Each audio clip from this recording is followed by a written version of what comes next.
1000 metara, otkud ideje za to? Vjerojatno je bila neka skrivena i želja, nije ona to tako na pamet. Želja, životna želja da skačem iz padobrana, da vidim kakav je osjećaj. Ne iz padobrana, iz aviona sa padobrana, nemoj da skačemo iz padobrana, ja ne bi to da radim. To nikako ne bi da. Dobro, kaži mi kako zamišljaš. Pa jebemo miša, šta, ne zamišljam ništa, ne znam. Idem u nepoznato prvi put, pa ćemo vidjeti šta će biti.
Sjajno.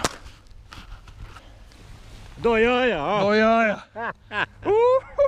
Ne treba ništa, evo sad ja zvatkaćim. Imaš nešto da kažeš? Ajde do jaja. Ništa do jaja, što ima kad. Ženo, volim te. Eto to će ona poslije gledati. Možda ustaneš. Samo se otkačio jesam. Ovo otkad vrati. Evo, dođe on. Pozdrav pa da se popustimo. Pozdrav, brate. Pozdrav. Čekaj.